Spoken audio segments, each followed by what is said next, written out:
In the late summer of 1917, after arriving in France, former Princeton football and hockey great Hobey Baker, along with the other American pilots in his squadron, began their training program to prepare themselves for aerial combat, training that was not without its own challenges.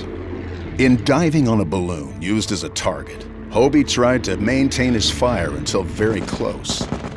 Baker's commanding officer and a Princeton alum, Charles Biddle, wrote the Princeton Alumni Weekly about an accident that Hobey encountered during his training. He riddled the balloon, but misjudged his distance and ran into it just as he was pulling away. The impact shattered his propeller and badly strained the machine, and the cloth of the balloon became wrapped around one wing and thereby threw the plane out of balance. Those watching on the ground held their breath and gave him up for lost. But Hobey was one of those who never give up and realized that in aviation, the surest way to lose your life is to lose your head. By the most skillful handling of his crippled machine, he was able to bring it safely to the ground, to the great delight and astonishment of his French audience.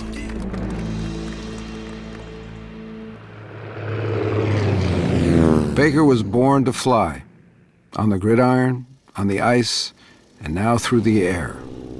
Hobey loved being a fighter pilot. For him, the air war was the ultimate sport. In a letter to his father, he described the commonality between football and flying.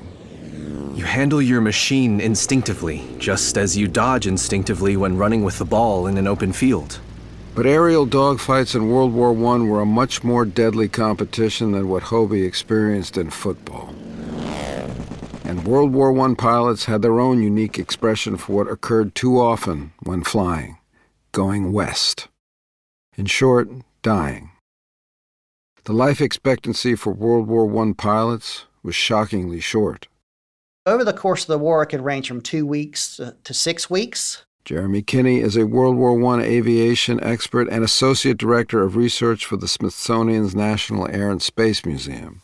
There are about 600 pilots when they start in the summer of 1917, and they lose 235 killed in action. In addition to that is 45 killed in accidents. I'm David Duchovny.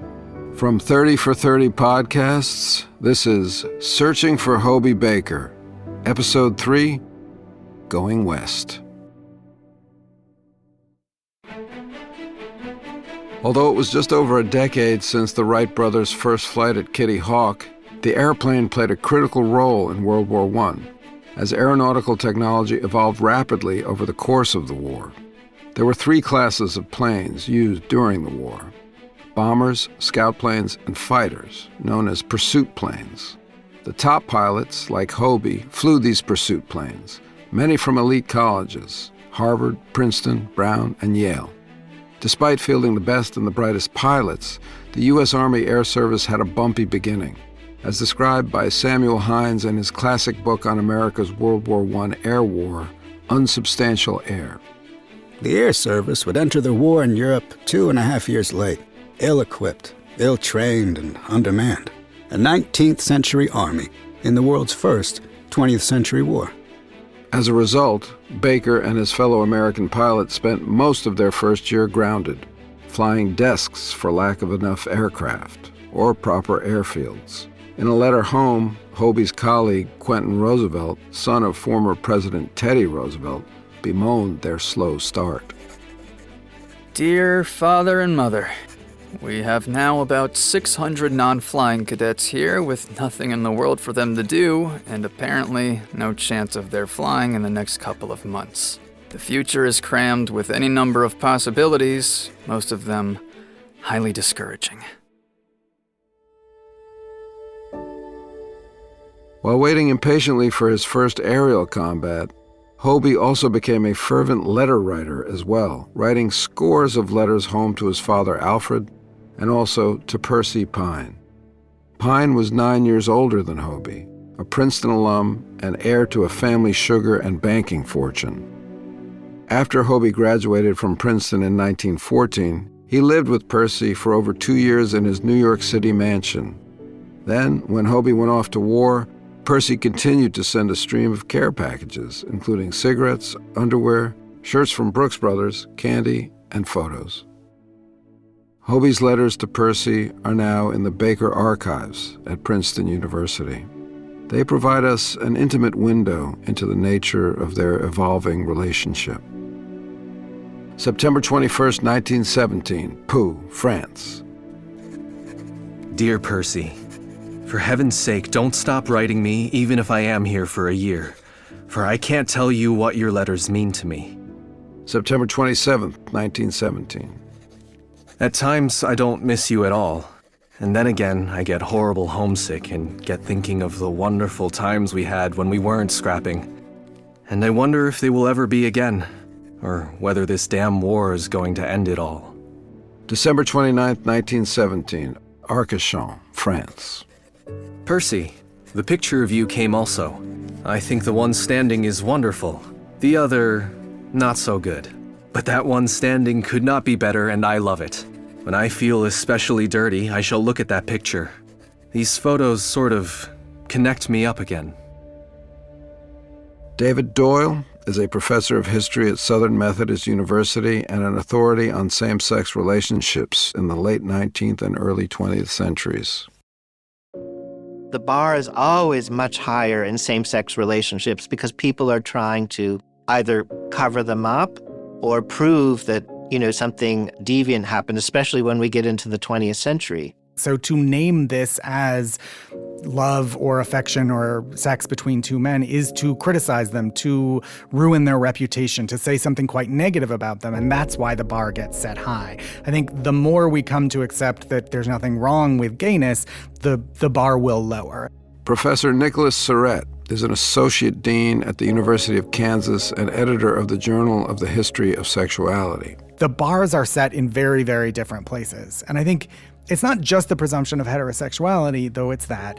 It is also that the reason I think we struggle so hard to name couples as being whatever they would have called themselves, being sexually, romantically involved, is that for many people still, homosexuality was seen as a bad thing. Might Hobey have thought of himself as gay or bisexual? Surratt notes that the pressure to label one's identity didn't exist in the same way 100 years ago. I think he could have thought of himself as gay, but he also might not have. That is, it's possible that he also found himself attracted to women, and so that would preclude a very rigid understanding of homosexuality in that, attraction to both sexes. Now, a century later, no one can say for sure the exact nature of Hobey's personal relationship with Percy. And unfortunately, the large cache of World War I letters that Percy wrote to Hobey, which would have afforded us a fuller and better understanding, were either destroyed or lost.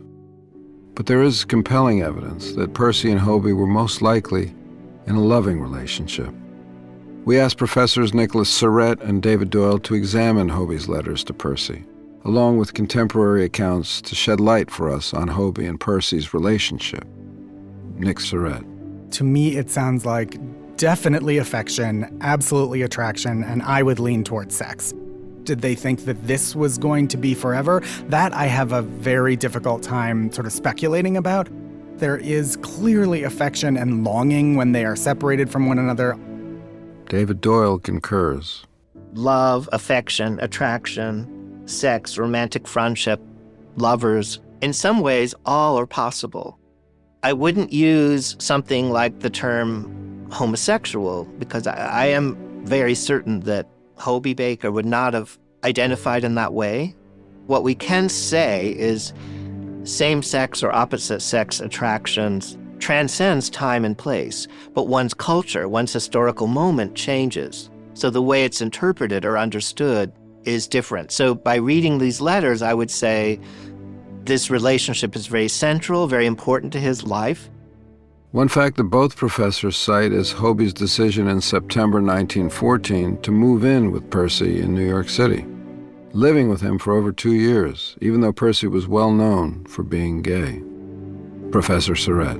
As a historian who tries to piece together, pieces of the sexual past of people, we're always looking for clues. And sometimes the clues are little more than breadcrumbs. But this is a pretty big clue.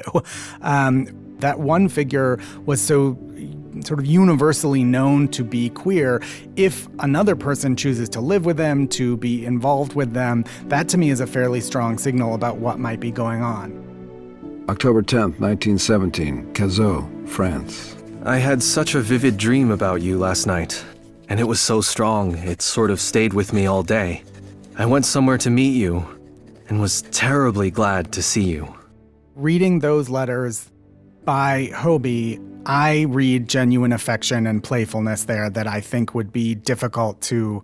It's fakeable, but that's not how it reads to me. October 13th, 1917. If you were here, life would be so different to me. I am at present very depressed. I wish you had not sent me that picture in a way, for it makes me want to see you so much.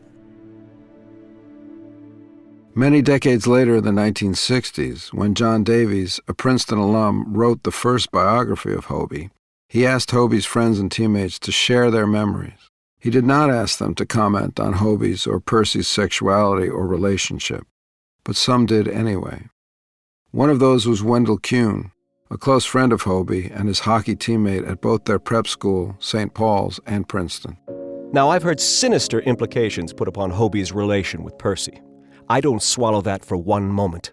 Don't believe it? Completely out of character for Hobey. And I resent this sort of backstairs gossip and loathe the contemptible people who indulge in it. I think it's vicious and salacious. The fact that Percy Pyne never married is scant proof of what is inferred here. I have read some of those reminiscences by classmates, friends of Hobey Baker, and many of them were penned or spoken in the middle of the 20th century, which was a time of particular persecution for gay and lesbian people. So they were, in essence, trying to save their friend from the stain, the taint of homosexuality. Many people who say, no, there's no way, don't actually know gay people. And so what they know is this version of homosexuality which they perceive as being diseased and negative. So their Hobey could not possibly be like that.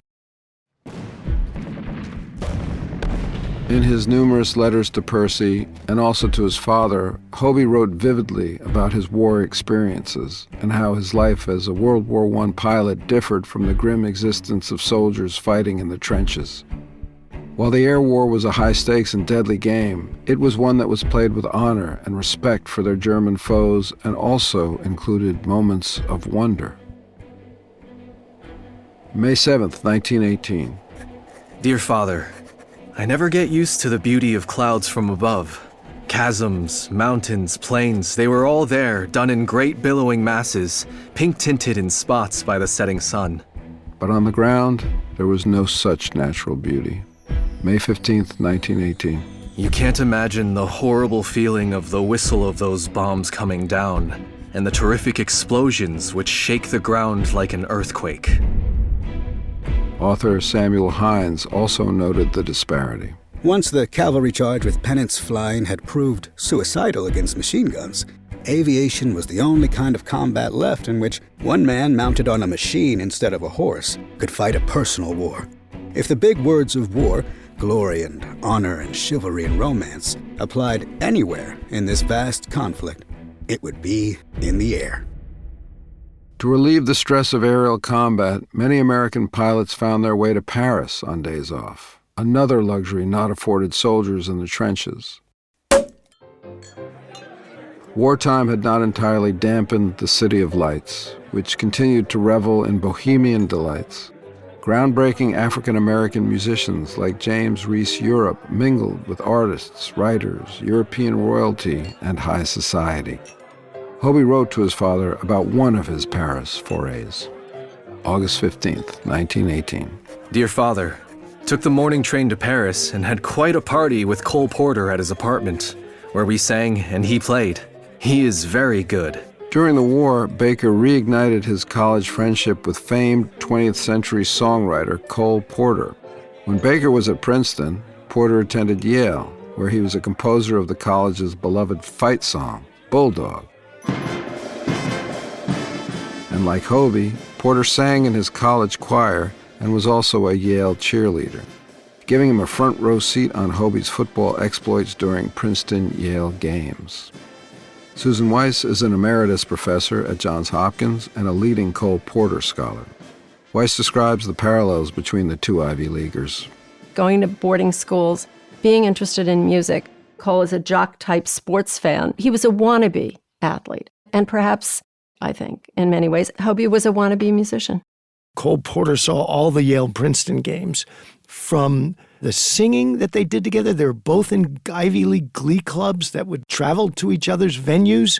Hobey biographer Tim Rapley. I researched what Cole Porter's parties were all about, and it's copious amounts of opium and Indian royalty and cross-dressing and bisexuality. These parties were insane. In December 1917, Hobey attended a soiree at Cole's Paris apartment where he met the heiress and New York City debutante Mimi Scott, who was a Red Cross nurse. In Paris, Mimi and Cole had become good friends, often singing together. She was an interesting person, too, because she went and served in the relief as a nurse. And in terms of the music, she must have been good because Cole didn't have a high tolerance for people who were not talented. Cole, who was known to be gay, was enamored both with athletes and men in uniform. He even wrote a song, Pilot Me, full of double entendres about the flyers he adored. Pilot me, be the pilot I need, please. Give my ship a maiden trip and we'll get the prize for speed. Wilfried Vandenbrand is also a leading Cole Porter expert and a renowned singer of his songs. So cast away your fears, shift my gears, let me carry you through, and when afraid you are of going too far, then I'll just pilot you.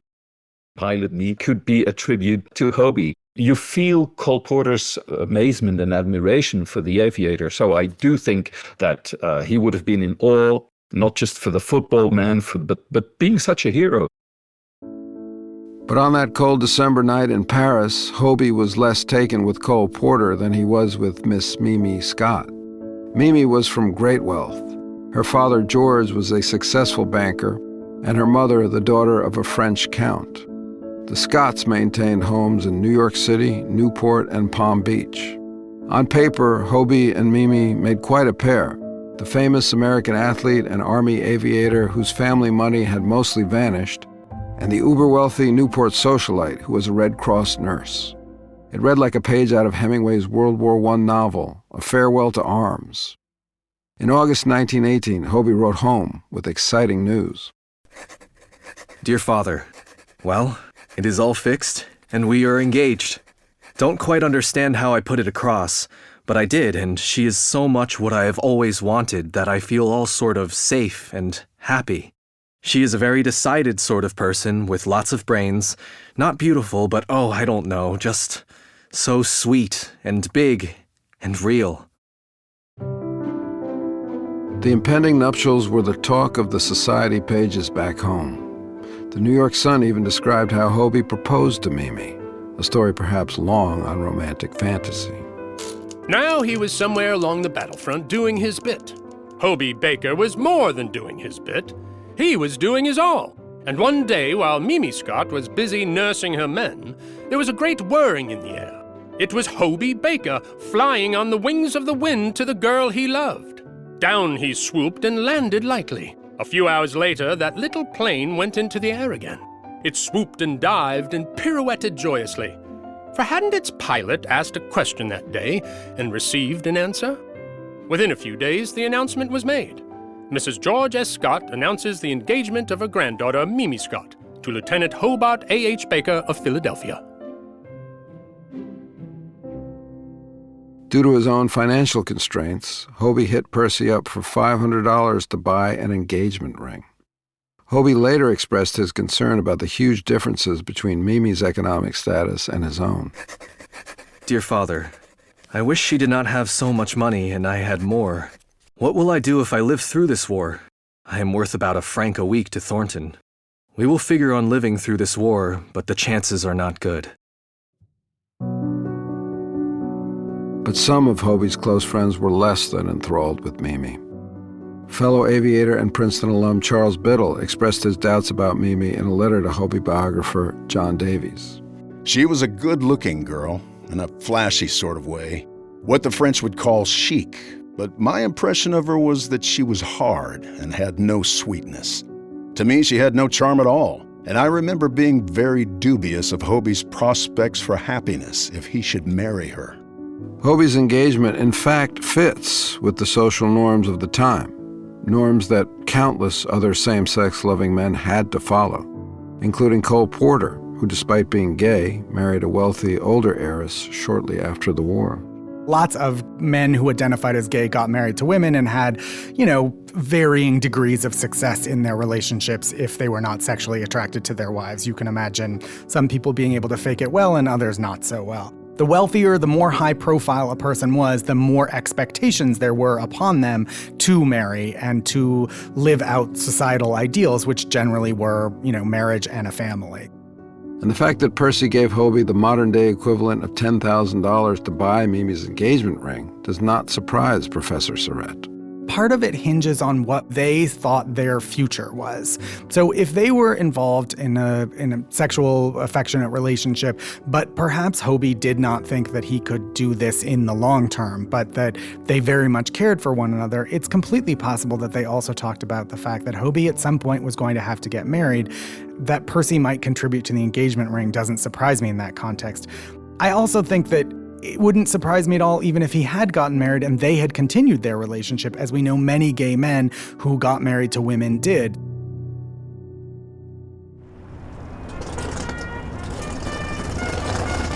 Godspeed, Lieutenant Baker.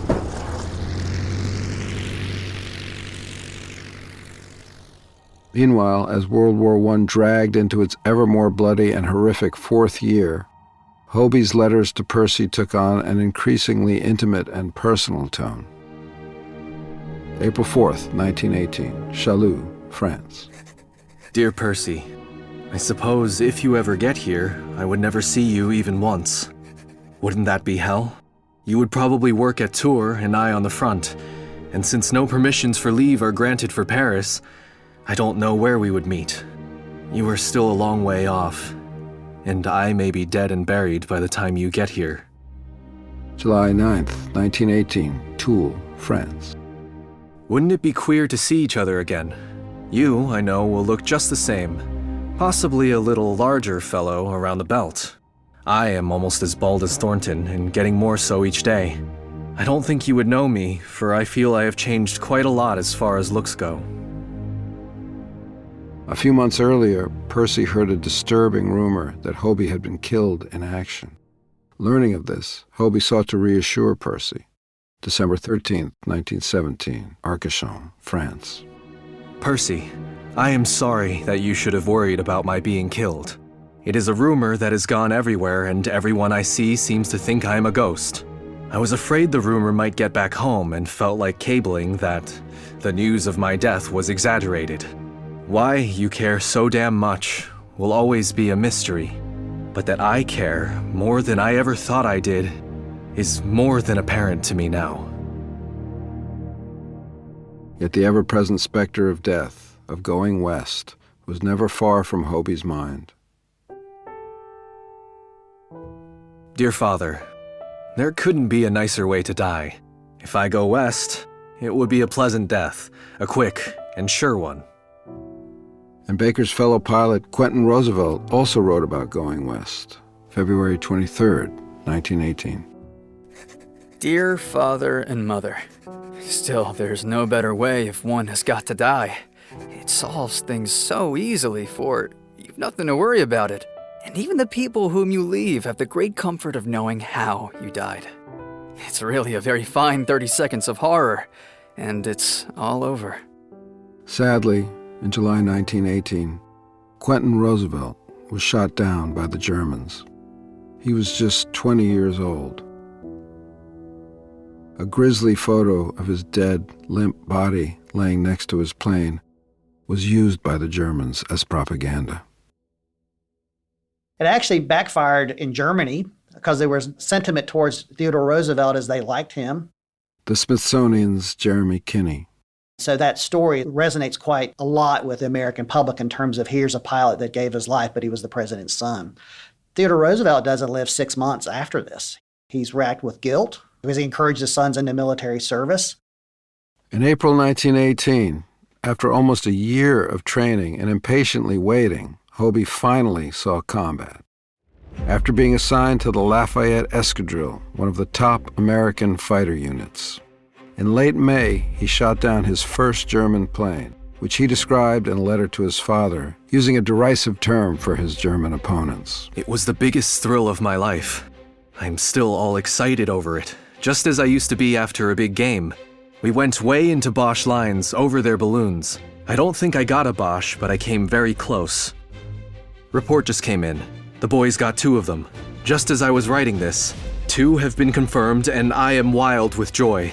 I am so excited I can hardly write. I wish you could have seen the fight. I was so excited I forgot to be scared. For Baker, the Great War gave him a sense of fulfillment, a purpose he hadn't experienced since his days at Princeton. As World War I author Alan Moorhead wrote, he was, for a moment of time, a complete man.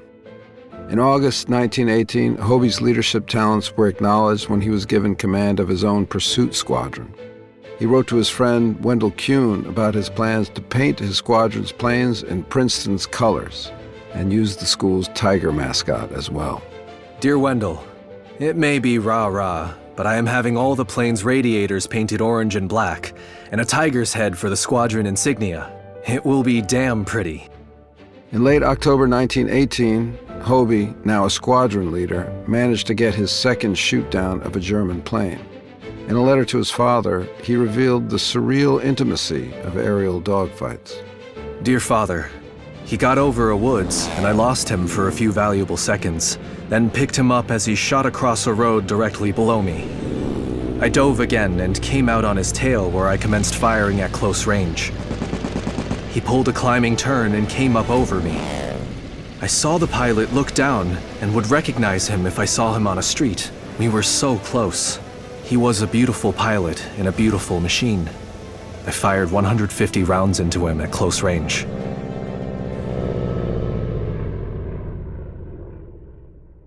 Hobey now had his second of 3 confirmed kills, with a third coming a few days later.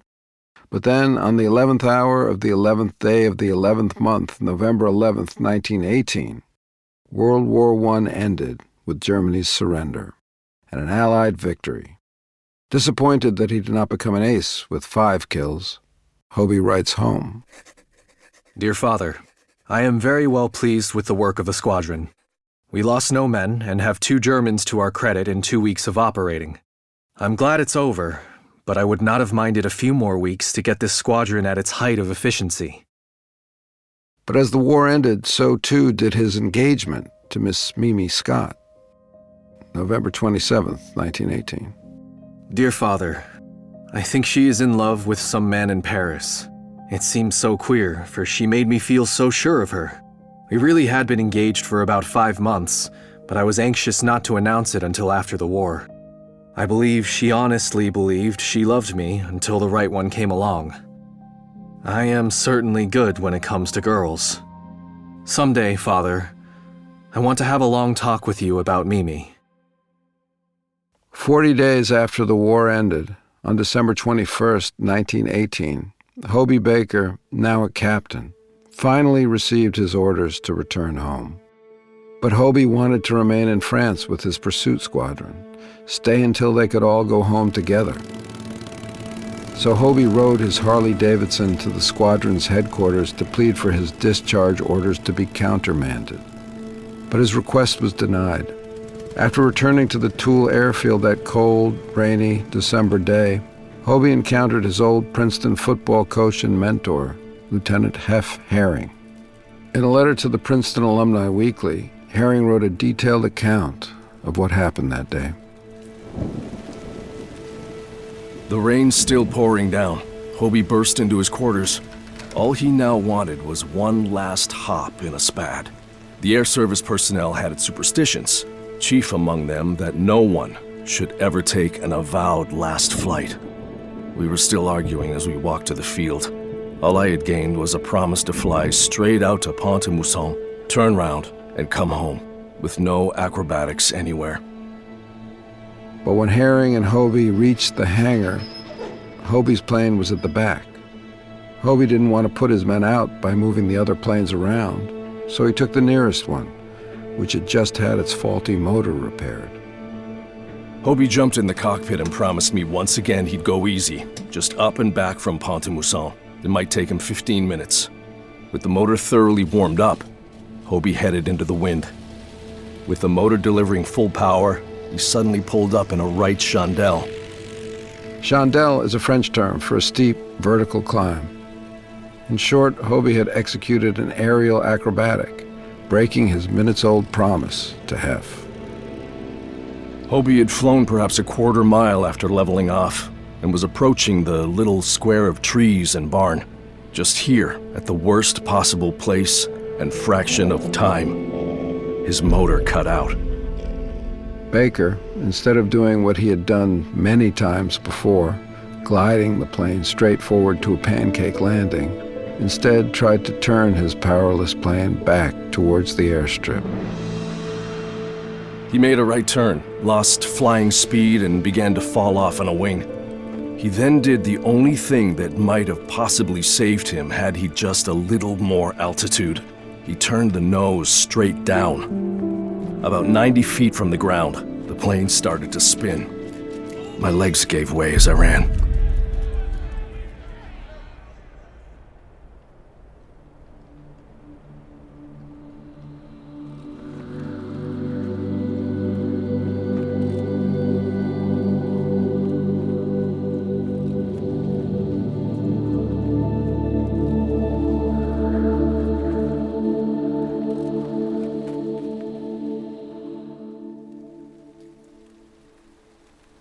Herring and the chief of the 2nd Army Air Service, Colonel Frank Lahm, were the first people to reach the crash site. Herring tried to pull Hobey from the crumpled plane, now embedded into the muddy earth. But Hobey's leg was trapped in the wreckage, so Lahm used an axe to cut Hobey free. When they removed his helmet, Hobey's golden locks fell across his blood-stained face.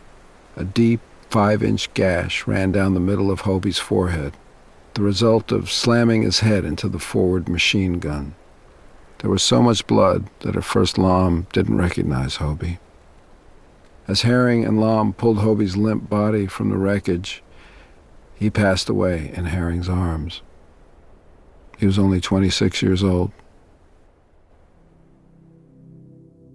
The death of Hobey Baker is a tragically ironic story that happens more than not in the story of military aviation. The Smithsonian's Jeremy Kinney. In the worst weather imaginable, Baker takes this airplane up, and what happens? The engine cuts out. And an experienced pilot would just put it straight down, let it glide down, and be done with it. But as a squadron commander, he turns back towards the airfield. And in the process of turning, he starts losing lift, so he puts the nose down, which gives you speed. It's almost like a roller coaster. If he had 90 more feet, he would have just kind of glided in and landed, but the SPAD hits the ground and crashes. F. Scott Fitzgerald wrote years later, perhaps thinking of Hobey, "Show me a hero, and I'll write you a tragedy." To this day, there remain lingering questions about Hobey's untimely death. Was it an unfortunate accident, or just bad judgment fueled by the overconfidence of a talented flyer? Or was it deliberate? Sam Slaughter was a pilot assigned to Hobey's command. Had he more altitude, he could have put his ship into a nosedive and then pulled out before he hit the ground. All of us were told never to try a turn near the ground with a dead stick. But Hobey was as near to being Superman as a human can get, and he didn't live according to the book. And here's what his former commander, Charlie Biddle, wrote about Hobey's death. As anyone who knew Baker well should know, he was not the kind of man who would deliberately end his life. While I was not there at the time of the accident, I've talked to numerous men who were there and saw what happened. If he had wanted to kill himself, he could have done so easily by diving into the ground instead of trying to extricate himself from his troubles, as eyewitnesses described and photos confirm. In his own detailed description of the crash, Herring noted that Hobey may have saved himself if he hadn't decided to try and make it back to the field. Quite possibly, Hobey could have held the Spad's nose up long enough to clear the telegraph wires and stone barracks and land in the plowed land behind. He would have washed out the plane, but he might have got out without serious injury to himself. I had seen crashes on the hard ground where the plane was demolished, and the pilot walked away with not even a bloody nose. Baker biographer Emile Salvini is unpersuaded by the arguments that Hobey's death was merely a tragic accident or bad judgment. If you've seen pictures of the wreck, it looked like he took a nosedive, right into the ground. He didn't try to pancake it at all. I know he did not want to go back to being a trainee banker. Salvini believes there is a strong possibility that Hobey died by his own hand. Yes, that he committed suicide. As a matter of fact, if I had to say yes or no, I'd say he probably did. With us now aware of Hobey's emotional backstory, we can speculate about his state of mind that late December day in France. Was he perhaps afraid of returning to an America that was increasingly turning against gay and bisexual men? Professor Nicholas Surrett. I think it's possible even a man like Hobey, who did not present as effeminate in any way, indeed was a sort of model of masculinity for all of his classmates, indeed for the nation, could come to understand himself perhaps as that kind of thing that he maybe did not want himself to be.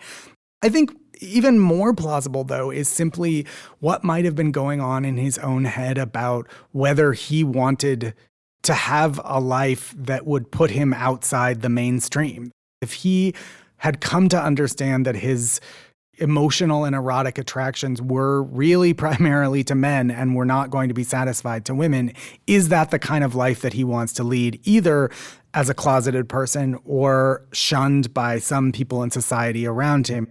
It's also likely that Hobey was feeling unsettled and ambivalent about returning home. Going from his sports glory at Princeton to wartime glory in France, and now seeing little in his future to match the exuberant adrenaline highs of his heroic past. If his plane had landed safely, Hobey contemplated the possibility of mindless work on Wall Street, waning looks, and fading adoration.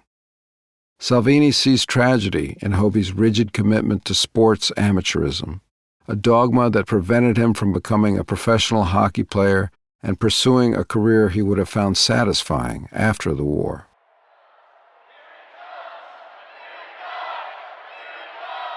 I would love to have seen him play, but I feel that the greatest irony in his life was that his entire amateur athletic career prepared him for doing what his social class and conscience would never let him do, and that was to play sports for money, which could have solved problems in his life if he had made it home.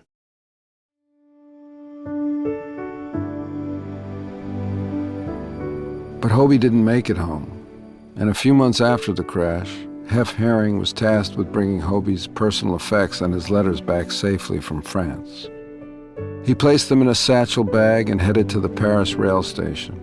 Inside was the silver cigarette case engraved with 2 HAHB from PRP II, September 15, 1914. That was the date of Percy and Hobey moving in together in New York City.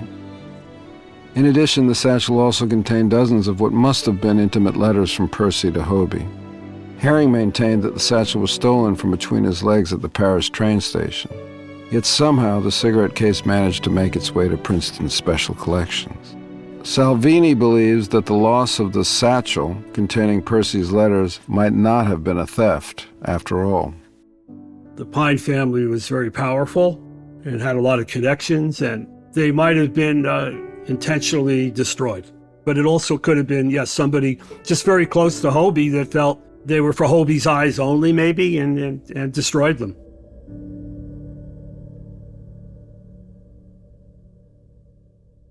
It was Percy whom the U.S. War Department first notified about Hobey's death, not his father, nor his brother Thornton. To deal with his emotional loss and honor Hobey Baker's legacy, Percy soon launched a campaign to fund a fitting athletic memorial to him. The Hobey Baker Memorial Ice Rink, dedicated in 1923, 5 years after Hobey's death, was the first college hockey arena in the country. A century later, Princeton's hockey team still plays there. And displayed prominently in the Princeton locker room is this simple phrase: "Make Hobey proud." Today, the Baker Rink stands as a stone and mortar symbol of one man's love for another. Percy's for Hobey. Ladies and gentlemen, welcome to the Hobey Baker Memorial Rink. Tonight, the Princeton Tigers play the Bulldogs of Yale. After raising the funds for Baker Rink, Percy sunk into alcoholism and lost much of his inherited fortune in the 1929 stock market crash. In 1950, Percy died almost penniless in a shotgun house in California's San Fernando Valley. He was 68 years old. Meanwhile, Hobey's brother, Thornton, never got to attend Princeton or any college. But as a tribute to Thornton's selfless decision to let his younger brother go to Princeton instead of him, Thornton was made an honorary member of Hobey's class, the Princeton class of 1914. To honor Hobey, Thornton named his first son, Hobey Baker Jr. His wife, Marie, compiled a large scrapbook of Hobey Baker memorabilia and newspaper clippings that are a permanent part of the Baker archive at Princeton's Mudd Library. So, as we look back on Hobey's life and legacy, questions remain. Was Hobey Baker one of America's first iconic athletes, same-sex loving? Or has our new reading of the historical record led us down the wrong path? We will never know the full extent of Hobey's and Percy's relationship. But the countless letters and remembrances attest to the fact that theirs was clearly a relationship beyond friendship. It was intimate, playful, loving, and most likely romantic.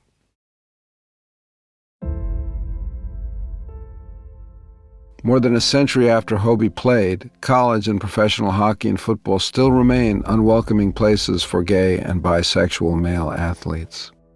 In fact, entering the 2023-24 hockey season, there's yet to be an out gay or bisexual player in the NHL. To date, the only 2 out gay athletes in the NFL had very brief tenures.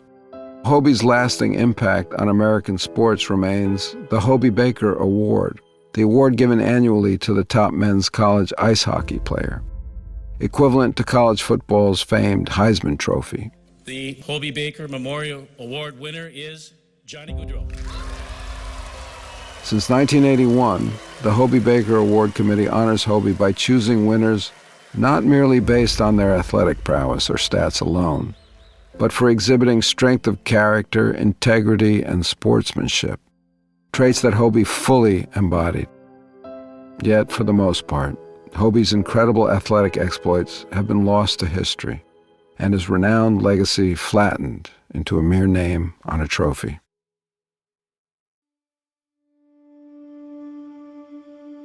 Today, Hobey Baker lies buried in a cemetery near his Philadelphia mainline home. Etched on his tombstone is an epitaph that captures the tragedy and enigma of his all-too-brief life. You, who seemed winged even as a lad, with that swift look of those who know the sky, it was no blundering fate that stooped and bade you break your wings and fall to the earth and die. I think someday you may have flown too high, so that immortals saw you and were glad, watching the beauty of your spirit's flame, until they loved and called you, and you came.